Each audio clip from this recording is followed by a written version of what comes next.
신명기서 강의 55번째 시간을 갖겠습니다. 오늘 말씀의 제목은 지파의 축복 두 번째 레위라고 하는 주제로 말씀을 나누겠습니다. 지난주 강의에서 루벤 지파와 유다 지파에 대한 모세의 축복의 내용을 살폈습니다.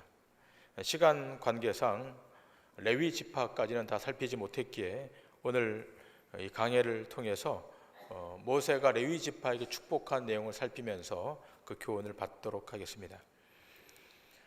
다시 한번 상기하는 차원에서 야곱의 아들들이 누구인지를 확인하도록 하겠습니다. 출애굽기서 1장 1절부터 4절까지 말씀. 자, 우리 말씀을 다 같이 한 목소리로 합독하도록 하십니다. 시작. 야곱과 함께 각각 자기 가축을 데리고 애굽에 이른 이스라엘 아들들의 이름은 이러하니 루벤과 시몬과 레위와 유다와 이사갈과 스불론과 베냐민과 단과 납달리와 갓과 아셀이요. 자, 여기에 요셉을 더하면 야곱의 12명의 아들이 됩니다. 다시 정리하면 루벤, 시몬, 레위, 유다, 이사갈, 스불론, 베냐민, 단, 납달리, 갓, 아셀, 그리고 요셉입니다. 자, 이 12명의 아들은 한 어머니 밑에 출산한 것이 아니라 4명의 어머니 밑에 출산하지 않았습니까?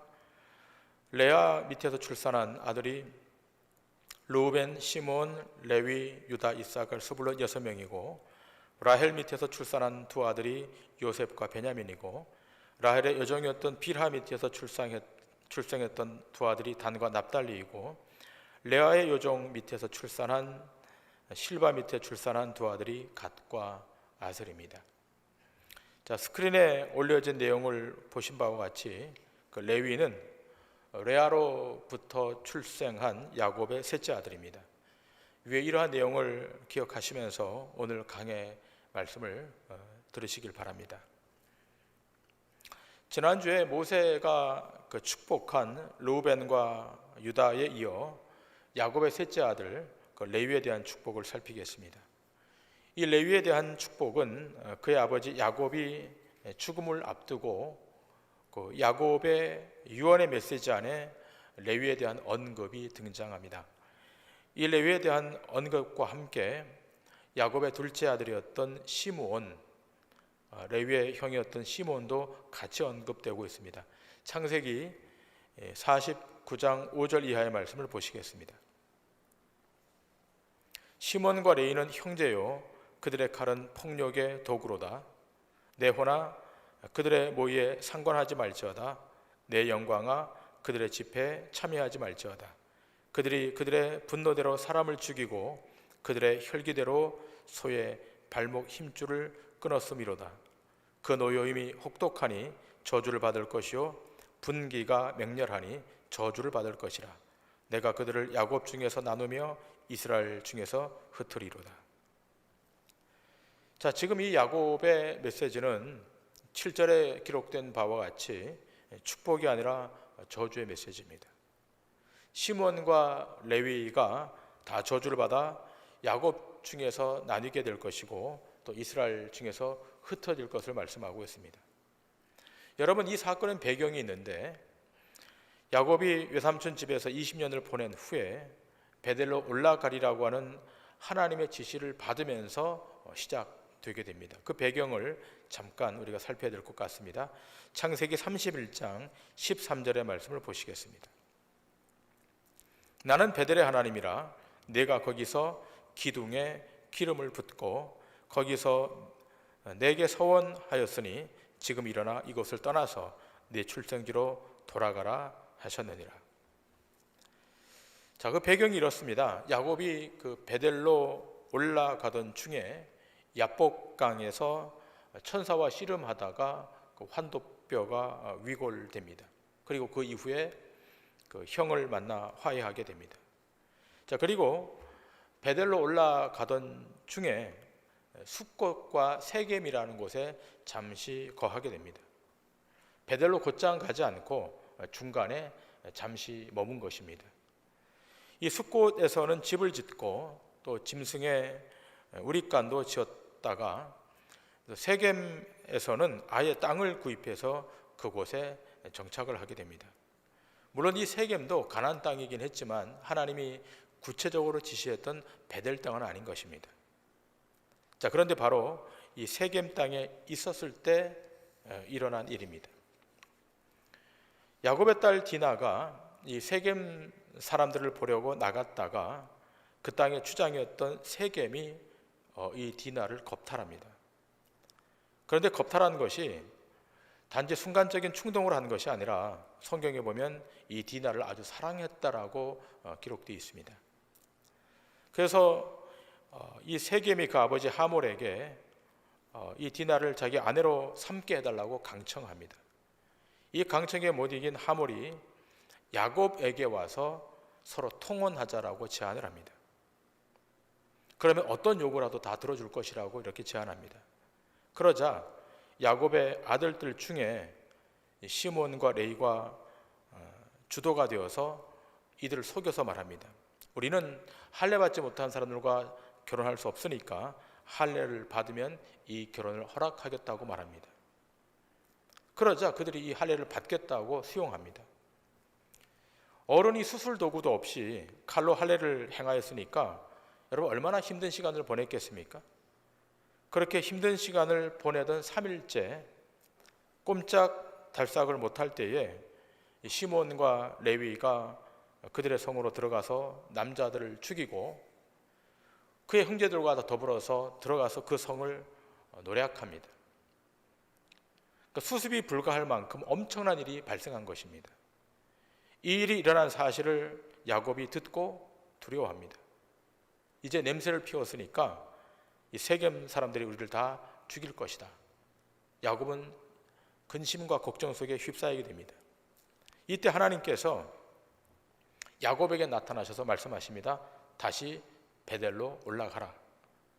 그러자 야곱이 모든 우상을 다 버리게 하고 의복을 갈아입고 베델로 향해 올라갑니다. 베델로 올라가는 동안 하나님께서 야곱의 여정에 개입하셔서 사방 성읍에 두려움을 주심으로 야곱을 추격하지 못하도록 하나님이 막아주십니다. 자, 그러면 왜 이런 일이 발생한 것입니까? 야곱이 곧장 베델로 가야 했는데 중간에 머물렀기 때문에 이런 일이 일어난 것입니다. 베델까지 얼마 남지 않았습니다. 그냥 곧장 가면 될 일이었습니다. 그런데 곧장 가지 않고 세겜 땅에 머무르면서 그 세겜의 땅을 사서 그곳에 정착하고자 했던 것입니다. 바로 이때 이 비극이 발발한 것입니다. 여러분, 오늘 우리는 어디에 머무르려고 하는지를 한번 생각해 봐야 될 것입니다. 우리가 가야 할 곳은 베델입니다. 곧 하나님의 집입니다. 행여 우리의 발걸음이 세겜에 머물러 있지는 않은가 확인해야 될 것입니다. 하나님께서 야곱이 도망갈 때에 베델에 나타나셔서 언약을 하십니다.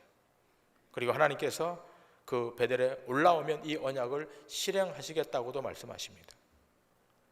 그러나 그 과정에서 이 디나의 사건이 발생했던 것이고 이 사건을 통하여 시몬과 레위가 하나님의 언약을 나쁜 방법을 이용해서 이 세겜 사람들을 죽이는 데 이용한 것입니다.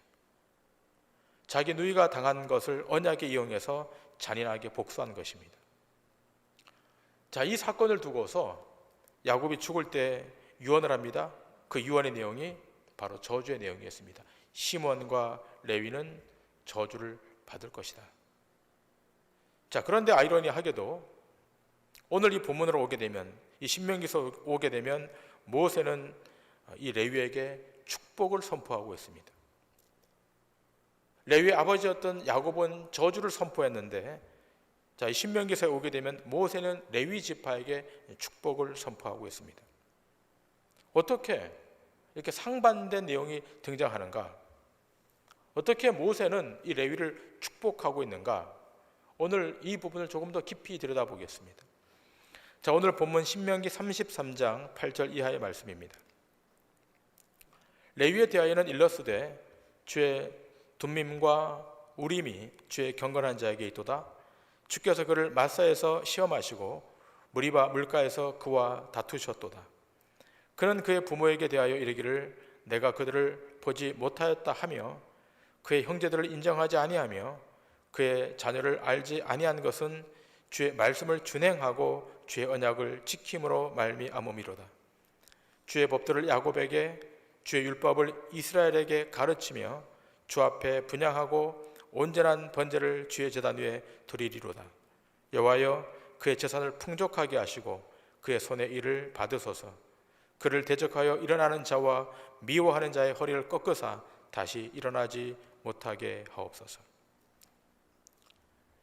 야곱이 죽을 때 했던 저주의 유언과는 달리 지금 이 본문에 기술되어 바와 같이 모세는 이 레위 지파에 대해서 대단히 좋은 축복의 메시지를 전달하고 있습니다. 이 부분에 대해서 어떤 목사님이 설교하시기를 야곱이 저주한 것이 왜 축복이 되었는가 하면 야곱에게 저주를 받았다 할지라도 이 저주를 피하기 위해서 바르게 살았기에 축복을 받았다라는 식으로 말씀하는 그 설교를 들은 적이 있습니다. 자, 그렇다면 질문할 것은 이것입니다. 시므온은 바르게 살지 않아서 축복을 받지 못한 것인가? 라고 하는 질문이 발생합니다. 물론 믿음의 선조인 야곱의 저주의 선포가 있었을지라도 행위가 지속적으로 바르면 저주가 축복으로 바뀌는 경우가 있을 수도 있을 것입니다. 자, 이런 식으로 볼만한 본문들도 성경에 등장하는 경우도 있습니다. 자, 그러나 그렇게 보는 것은 아주 단편적인 성경 해석이고, 자, 그렇게 될 때 가장 치명적인 약점은 복과 저주의 결정권이 하나님께 있는 것이 아니라 사람에게 있게 되는 것입니다. 만일 사람의 행위로 저주가 복으로 바뀐다고 한번 가정해 보십시다. 자, 그러면 저주에서 복이 오도록 하기 위해서 레위가 했던 행위는 무엇인가 하는 거예요. 이건 대단히 중요합니다. 그의 아버지한테는 저주의 메시지를 받았지만 모세한테는 이 레위 지파가 축복을 받고 있는데 도대체 그러면 레위가 어떤 행위를 했기에 이렇게 복을 받을 수 있게 되었는가? 제가 이 내용은 몇 차례 말씀을 좀 드렸던 것 같고 또 출애굽기서 강의를 하면서 구체적으로 강의를 했었습니다. 그러나 본문을 다시 한번 보십시다. 출애굽기서 32장 26절 이하입니다. 이에 모세가 진문에 서서 이르되 누구든지 여호와의 편에 있는 자는 내게로 나오라 하매 레위 자손이 다 모여 그에게로 가는지라. 모세가 그들에게 이르되 이스라엘의 하나님 여호와께서 이렇게 말씀하시기를 너희는 각각 허리에 칼을 차고 진 이 문에서 저 문까지 왕래하며 각 사람이 그 형제를, 각 사람이 자기 친구를, 각 사람이 자기의 이웃을 죽이라 하셨느니라. 레위 자손이 모세의 말대로 행하며 이날에 백성 중에 3,000명 가량이 죽임을 당하니라. 모세가 이르되 각 사람이 자기 아들과 자기 형제를 쳤으니 오늘 여호와께 헌신하게 되었느니라. 그가 오늘 너희에게 복을 내리시리라. 여러분, 제가 지금 읽은 이 본문의 내용이 여러분 수긍할 수 있는 내용입니까? 사람이라면 어떻게 이런 행위를 할 수 있는가라고 하는 반문을 하게 될 것입니다. 창세기에서는 야곱의 딸 디나가 세겜 성주에게 해를 당했다고 해서 시몬과 레위가 분노에 차서 칼을 빼들고 복수를 합니다. 그런데 자기 누이를 겁탈한 세겜 족속을 치는데 단지 겁탈한 사람만 치는 것이 아니라 아예 한 마을의 남자를 다 죽여버립니다. 피비린내하는 도륙 사건이 발생한 것입니다. 그 일로 인해서 시몬과 레위는 야곱으로부터 저주를 받게 됩니다. 자, 그런데 제가 지금 읽은 이 출애굽기서를 보면 이 레위가 하나님을 위해서 칼을 뺍니다. 그 칼을 빼서 죽이는 대상이 이방인이 아닙니다. 자기 형제고 자기 친구고 자기 이웃입니다. 칼을 빼서 한 명도 빼놓지 않고 다 도륙합니다.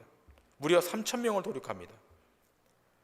자, 그런데 이해가 안 되는 것은 이 도륙 사건에 대해서 모세가 이 레위 지파를 칭찬했다는 것입니다. 어떤 칭찬입니까? 자, 출애굽기 32장 29절에 보면 이렇게 기록되어 있습니다.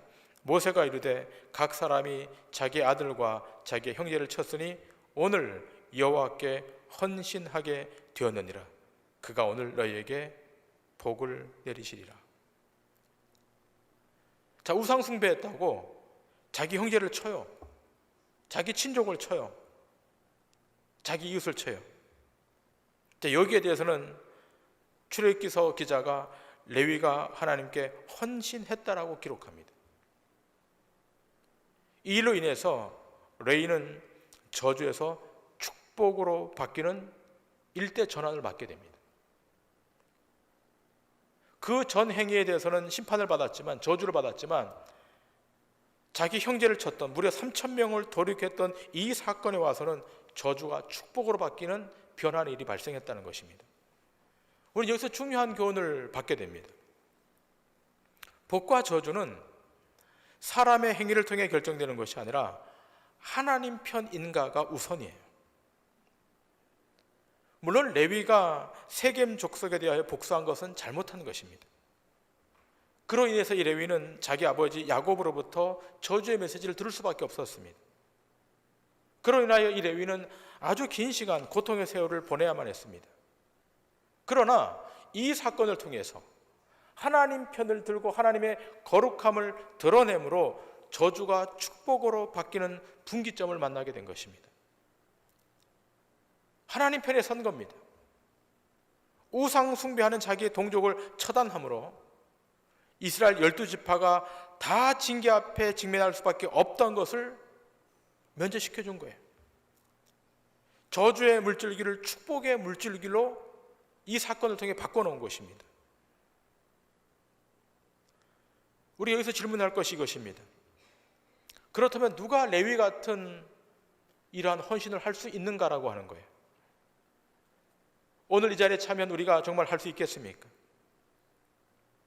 곰곰이 한번 자문해 보시길 바랍니다. 여러분의 남편이, 아내가, 형제 자매가 하나님 앞에서 정반대로 돌아서져 있습니다. 우상 숭배의 자리에서 나오지를 못해요.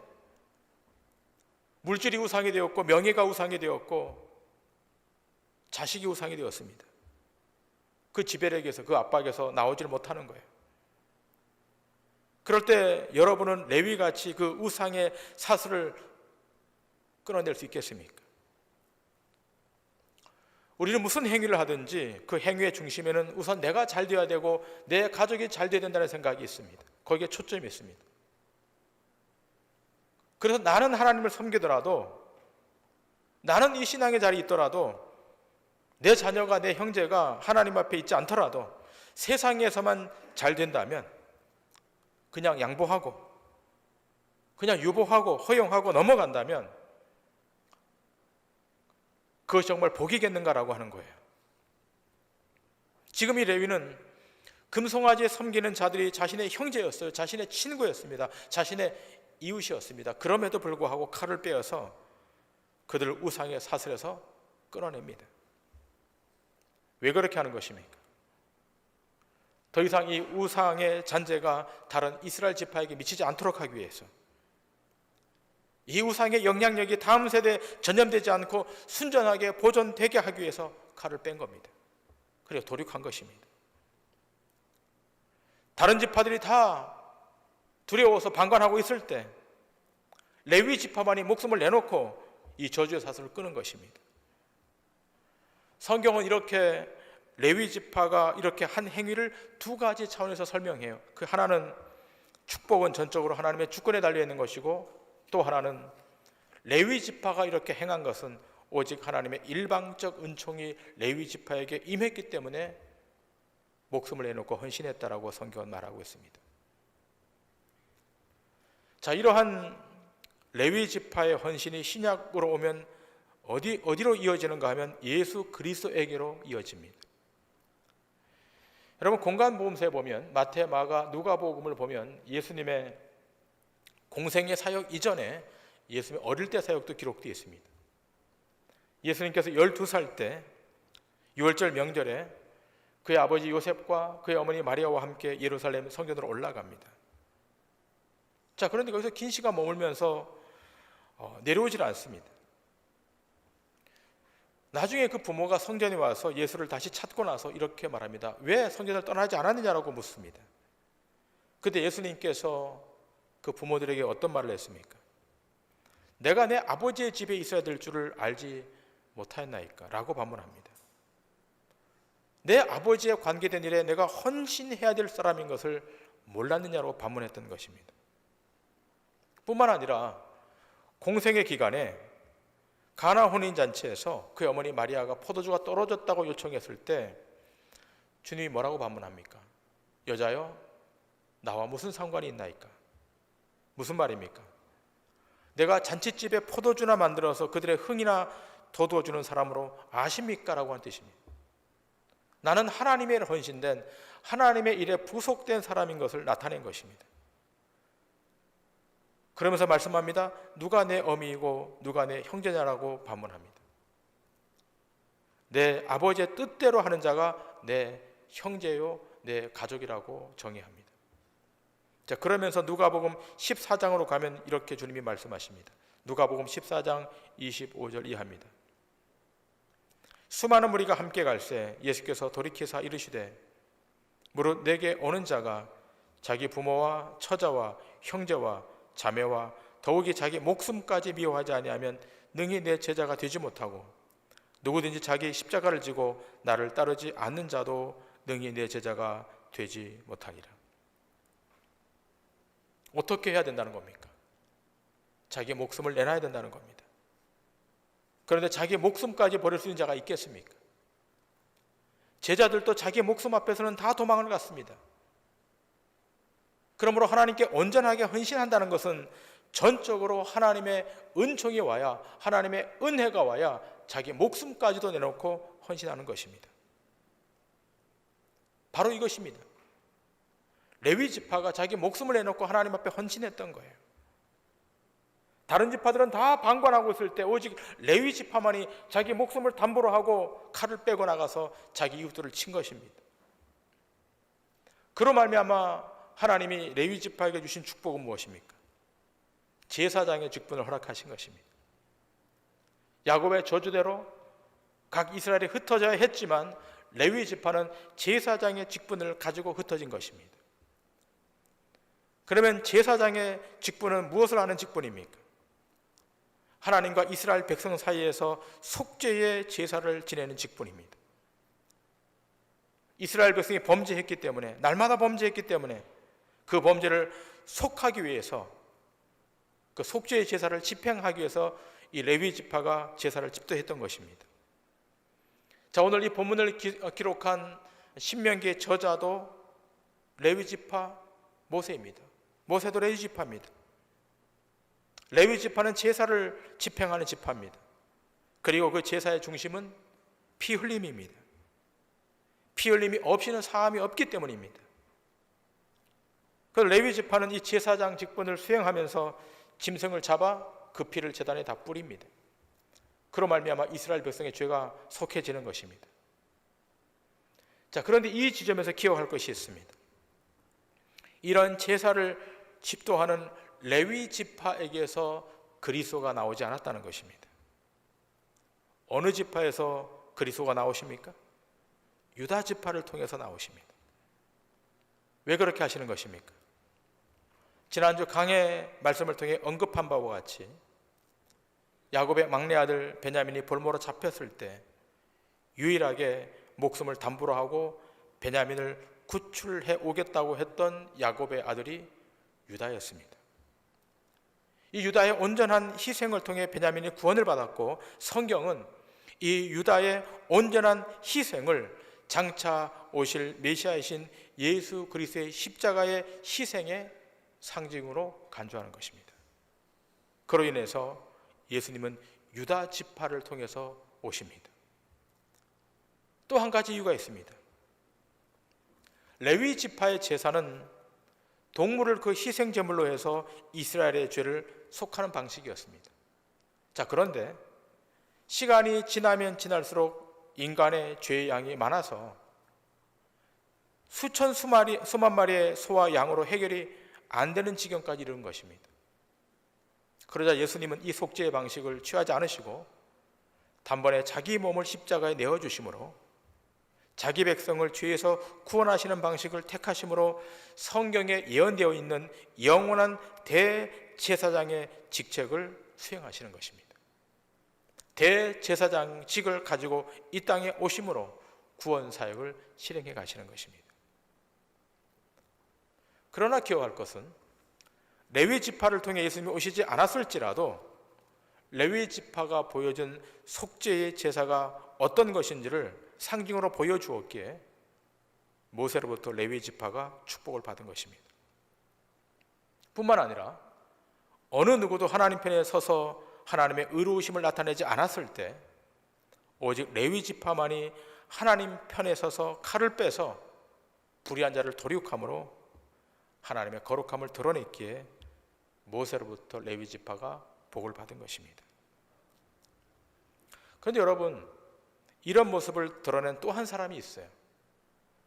레위 지파 소속이었던 아론의 손자 엘르아살의 아들 비느하스입니다. 여러분, 비느하스 이름이 두 명 있어요. 성경에 보면 엘리의 아들 비느하스도 있는데 그 비느하스가 아니라 아론의 손자 엘르아살의 아들 비느하스입니다. 민수기 25장 5절 이하입니다.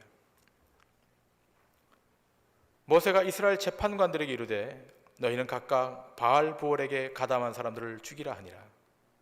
이스라엘 자손의 온 회중이 회막문에서 울 때에 이스라엘 자손 한 사람이 모세와 온 회중의 눈앞에 미디안의 한 여인을 데리고 그의 형제에게로 온지라. 제사장 아론의 손자 엘르아살의 아들 비느하스가 보고 회중 가운데서 일어나 손에 창을 들고 그 이스라엘 남자를 따라 그의 막사에 들어가 이스라엘 남자와 그 여인의 배를 꿰뚫어서 두 사람을 죽이니 연병이 이스라엘 자손에게서 그쳤더라. 여러분, 이 내용은 출애굽한 이스라엘 백성이 요단 동편 시딤을 지날 때 발생했던 사건입니다. 이스라엘 백성이 이 시딤을 지날 때 여기 오래 머물지 말았어야 되는데 출애굽 여정이 너무 힘들다 보니까 잠시 머물게 되었던 것입니다. 자, 그런데 그때 일단의 이스라엘 백성이 바알 부올 우상을 숭배합니다. 그러므로 말미암아 이스라엘 전역에 전염병이 돌기 시작해요. 그리고 그 이면에는 이스라엘 남자 시므리가 이방 미디안 여인 고스비와 동침하는 사건이 발생합니다. 이 사실을 알게 되었던 비느하스가 창을 들고 들어가서 이 두 사람을 죽입니다. 그로 말미암아 하나님의 진노가 그칩니다. 성경은 이 비느하스의 행위를 통해서 하나님의 거룩함이 드러났다라고 말합니다. 레위 지파 소속이었던 비느하스, 그 비느하스가 하나님의 거룩함을 드러냄으로 말미암아 놀라운 축복을 받습니다. 그 축복의 내용이 민수기 25장 10절에 10절 이하에 기록되어 있습니다. 여호와께서 모세에게 말씀하여 이르시되 제사장 아론의 손자 엘르아살의 아들 비느하스가 내 질투심으로 질투하여 이스라엘 자손 중에서 내 노를 돌이켜서 내 질투심으로 그들을 소멸하지 않게 하였도다. 그러므로 말하라. 내가 그에게 내 평화의 언약을 주리니 그와 그의 후손에게 영원한 제사장 직분의 언약이라. 그가 그의 하나님을 위하여 질투하여 이스라엘 자손을 속죄하였음이니라. 자, 오늘 보면 13절에 이렇게 증거하고 있습니다. 그가 그의 하나님을 위하여 질투하여 이스라엘 자손을 속죄하였습니다. 여러분, 일단은 이스라엘 백성이 바알 부올을 섬기자 하나님이 질투하신 거예요. 어떻게 내 백성이, 어떻게 내가 선택한 백성이 우상을 섬기는가? 하나님이 그걸 용납하지 못한 겁니다. 그런데 누구도 하나님의 이 질투에 대해서 관심을 갖지 않아요. 그런데 레위 지파인 아론의 손자 엘르아살의 아들 비느하스가 이 하나님의 질투심에 반응해서 하나님의 거룩함을 드러냅니다. 바알볼을 숭배했던 이스라엘 백성, 그리고 이스라엘 남자와 미디안의 여인을 처단합니다. 그로 말미암아 하나님 되심이 드러났습니다. 레위 지파가 야곱으로부터는 저주와 심판의 메시지를 받았지만 그 이후에 레위 지파가 늘 하나님 편에 섬으로 복의 복을 받게 된 것입니다. 여러분, 우리는 신약 시대를 살고 있습니다. 신약 시대를 사는 우리는 다 왕 같은 제사장입니다. 왕 같은 제사장으로 지금의 시대를 살아간다면 우리의 신앙의 자세는 어떠해야 되겠습니까? 하나님 편에 서는 거예요. 세상이 좀 혼잡하고 무질서하고 세상이 저렇게 타락해 간다 할지라도 양보하지 않고 하나님 편에 서는 겁니다. 하나님이 질투하시는 것, 우리도 질투할 수 있어야 됩니다. 하나님이 싫어하는 것, 우리도 싫어해야 됩니다. 하나님의 거룩이 훼손되는 일이 있습니까? 강하게 분노하고 강하게 저항해야 되는 겁니다. 혹 손해가 나는 일이 있다 할지라도 양보하지 않고 하나님의 거룩을 드러내는 자리로 가야 되는 겁니다. 복잡하고 세속화된 세상에서 하나님의 의를 발현하고 사는 것이 어렵겠지만 그럼에도 불구하고 이 레위가 늘 하나님 편에 서서 헌신하고 그 하나님의 영광을 나타냈던 것처럼 우리가 세상과 양보하지 않고 주님 편에, 하나님 편에, 의의 자리에, 거룩의 자리에 날마다 서려고 애쓰고 힘쓴다면 우리 주님 절대로 우리를 외면하지 않으시고 하늘의 신령한 복으로 우리 가운데 채워주시고 공급해 주실 줄 믿습니다. 바라기는 이 한 주간 여러분의 발걸음이 하나님 편에 서 계심으로 하나님의 놀라운 역사를 이루어내시는 믿음의 권속들 다 되시기를 주님의 이름으로 간절히 축원합니다. 기도하시겠습니다.